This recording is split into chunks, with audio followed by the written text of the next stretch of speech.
The 1950s were the golden age of America, when the family was the heart of society. Weekend road trips were a cultural ritual, and cars weren't just transportation. They were rolling statements of personal style. Among them, the station wagon stood tall as the ideal blend of practicality and flair. Unlike today's utilitarian SUVs, 1950s station wagons were design masterpieces. Jet-age tailfins, mirror-like chrome, and nostalgic wood paneling all came together to create cars that could turn heads while hauling the whole family. Today, we're taking a stylish ride back in time to rediscover 12 of the most beautiful station wagons of the 1950s, rolling artworks that once defined an era. And who knows, you might just find your dream wagon among them. 1955 Chevrolet Nomad. If there's one station wagon that made car enthusiasts stop and stare, it's the Chevrolet Nomad. When it debuted, it shocked the public by looking more like a sporty two-door coupe than a practical family hauler. Yet, it had all the space and functionality of a true wagon. Inspired by the Corvette Nomad concept from the 1954 Motorama show, the production 1955 model featured smooth lines, a gracefully curved roof, and slanted B-pillars that made the car look like it was in motion even while parked. Its signature rear side windows and sweeping chrome trim added an upscale, elegant flair rarely seen on wagons. The Nomad was part of Chevrolet's legendary Tri-5 trio, 1955 to 1957, an era of breakthrough design and engineering. Under the hood sat the spirited Turbo-Fire 265 V8, powerful enough to whisk the whole family across America with ease and style. Though it didn't sell as well as more traditional four-door wagons, the Nomad became a cultural icon, a collector's treasure, and arguably the most beautiful wagon ever built. 1957 Buick Cabillo Estate Wagon. It's one of the rare four-door hardtop station wagons ever made in the 1950s, and quite possibly the most striking in design. In an era when wagons were built mostly for hauling families, the Cabillo showed up dressed to impress, boldly asking, "Who says practical can't be beautiful?" The Cabillo carried all the signature Buick DNA of the 50s, a bold, toothy grille, dramatic body curves, and heavy chrome trim from bumper to bumper. But its most distinctive feature was the pillarless, hardtop design, no B-pillar, creating a wide-open space when the windows were down, a rarity in wagons. The interior was just as stylish, with an aircraft-inspired dashboard, two-tone leather seats, and sparkling chrome accents throughout. Under the hood, the 364 Nailhead V8, paired with a Dynaflow transmission, delivered that unmistakably smooth Buick ride. With only about 14,000 units built in its single model year, 1957, the Cabillo wasn't just rare, it became known as a Buick wagon marvel. 1953 Pontiac Chieftain Deluxe Wagon. If you grew up in 1950s America, chances are you either saw or rode in a Pontiac Chieftain Deluxe Wagon.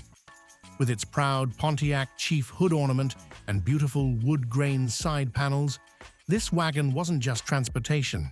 It was a rolling symbol of the post-war American dream. What made the Deluxe wagon special was its blend of traditional woody design and modern steel construction. Though the wood was simulated, the finish was so well crafted that many believed it was real. The car's stance was low and elegant, with a long body and subtly curved roofline, timelessly classy. Under the hood was a 268 cubic inch straight-eight flathead engine, not as powerful as a V8, but reliable, easy to maintain, and perfect for long family trips. The rear leaf spring suspension was carefully tuned for comfort, softening the bumps of America's still developing roadways. Today, every surviving Chieftain Deluxe wagon is like a time capsule, each piece of chrome, each wood grain panel, telling a story from a gentler, slower-paced America. It's more than a car, it's a memory on wheels. 1950 Ford Country Squire. While most automakers had already moved to fake wood decals, the Country Squire stayed authentic, with real maple panels on the doors and birch framing, crafted by hand like rolling fine furniture. Built on the Ford Custom Deluxe platform, it had a square, roomy body that became instantly recognizable. Its high roofline and split barn-style rear doors made it perfect for family road trips and weekend getaways. Under the hood was the classic flathead 239 V8, not fast, but smooth and durable. Paired with a 3-speed manual, the Country Squire offered a driving experience that felt honest and nostalgic. Its soft suspension and quiet cabin made long rides relaxing and ideal for the post-war American family. Today, the 1950 Country Squire is a highly sought-after collector's item, not just for its rarity, but because it represents the end of an era. A time when real wood on a car wasn't a novelty, it was a mark of prestige. 1957 Mercury Colony Park. It was the car that redefined what a station wagon could be, blending full-size family function with luxury sedan flair. Built on the Mercury Turnpike Cruiser platform, the Colony Park stretched a massive 214 inches long. It wore bold tail fins, sweeping side chrome, and an aircraft-inspired dashboard. But its most striking feature was the simulated wood paneling running along both sides, crafted with extreme care to echo classic elegance through a modern jet-age lens. Inside, the cabin surprised many with its spaciousness and upscale touches. Fold-flat rear seats, stylish two-tone leather upholstery, and a signature oversized steering wheel. Under the hood sat a 368 cubic inch MEL Series V8, smooth, powerful, and paired with the buttery-smooth Merc-O-Matic automatic transmission. The Colony Park wasn't made for just any family.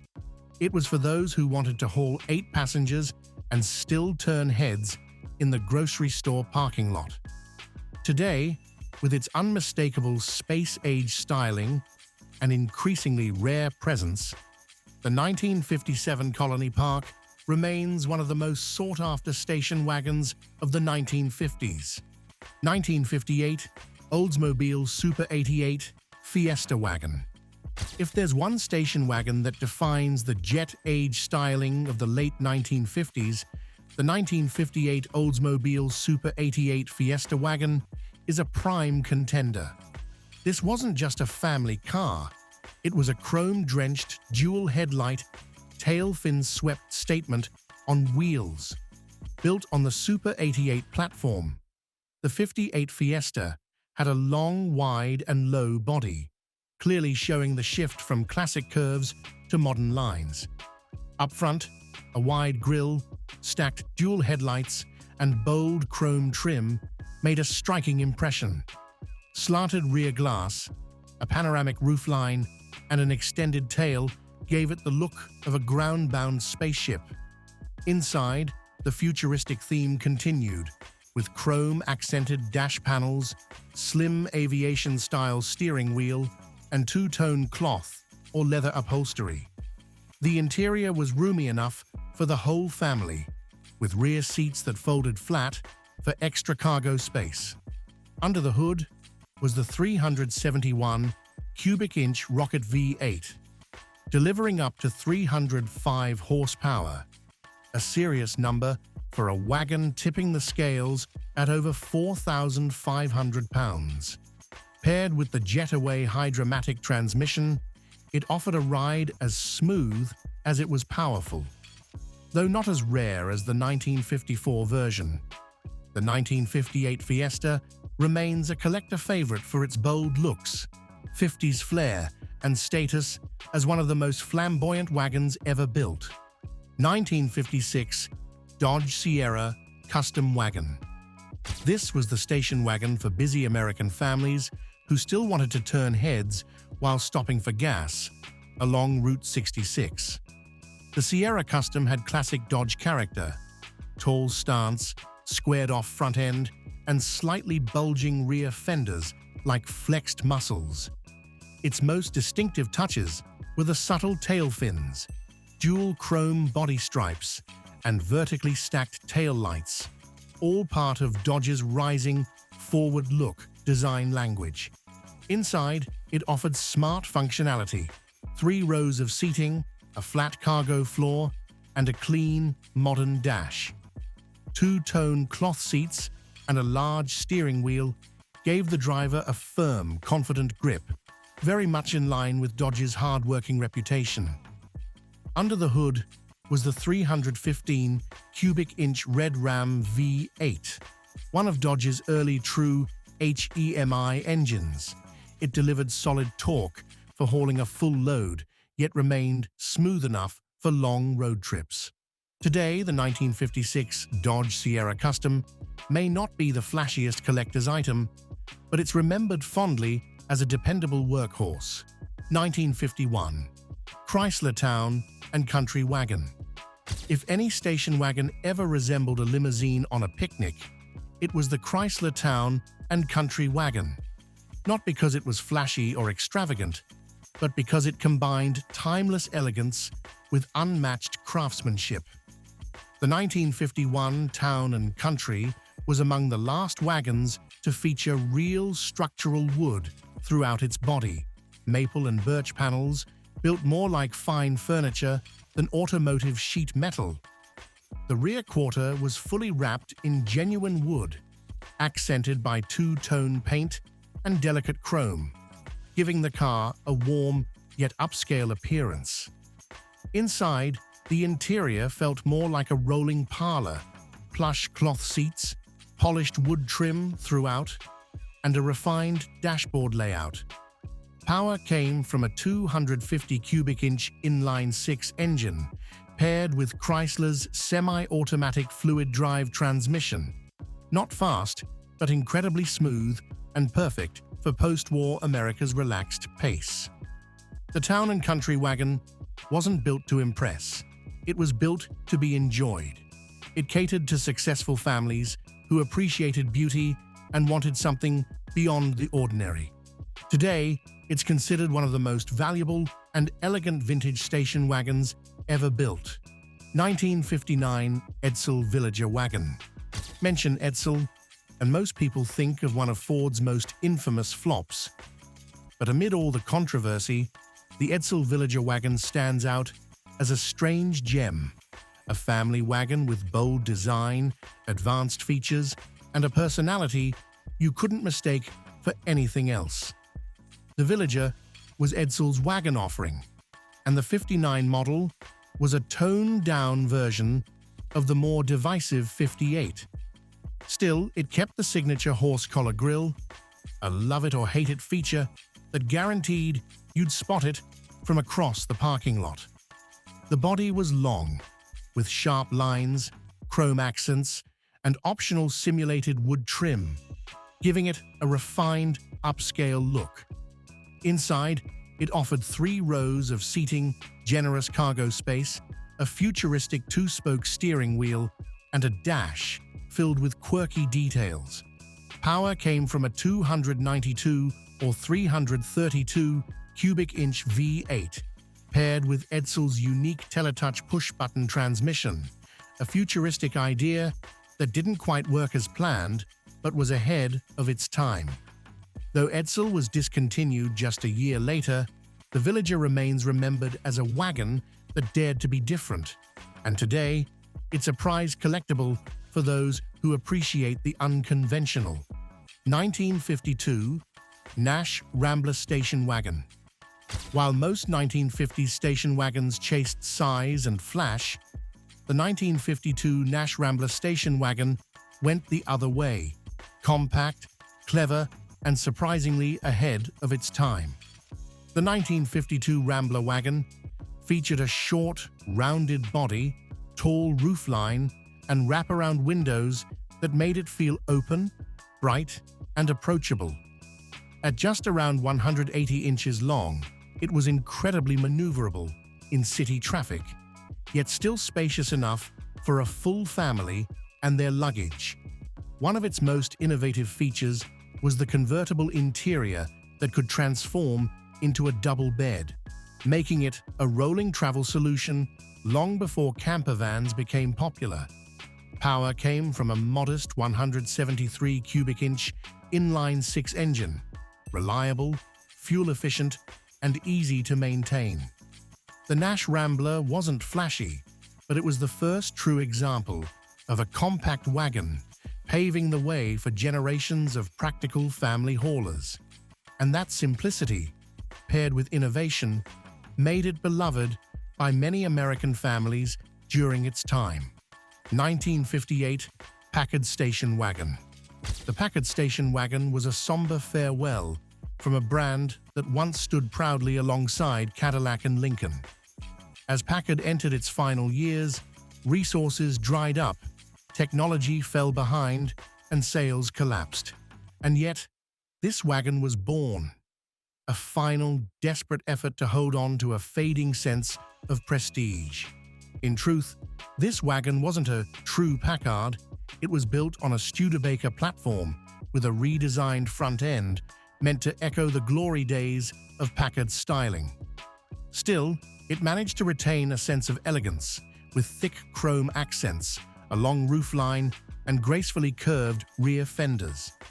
Inside, the design was simple yet tasteful, with wide cloth seats, a clean dashboard layout, and Packard badging placed in all the right places. Power came from Studebaker's 289 cubic inch V8. Not particularly impressive, but sufficient for the time, and a clear reflection of the brand's diminishing strength. Only about 159 units of the 1958 Packard wagon were ever built, making it one of the rarest station wagons of the 1950s. 1955 Pontiac Safari. When people talk about the most beautiful two-door wagons of the 1950s, the Chevrolet Nomad always comes up. But few realize that the Pontiac Safari was its more luxurious, rarer sibling, built on the same platform, but with Pontiac's own distinct personality. Sharing the iconic Tri-5 GM coupe wagon body, the Safari featured two doors, a sloped roofline, angled glass, and a clamshell tailgate. But unlike the Nomad, it had Pontiac's signature split grille, bold chrome side trim, and design cues drawn from the brand's Indian Chief identity. Inside, the Safari offered upscale touches: two-tone leather upholstery, padded dash, a Deluxe two-spoke steering wheel, and prominent Pontiac badging. Power came from the 287 cubic inch Stratostreak Vive 8, a new engine for Pontiac that balanced performance and smooth cruising.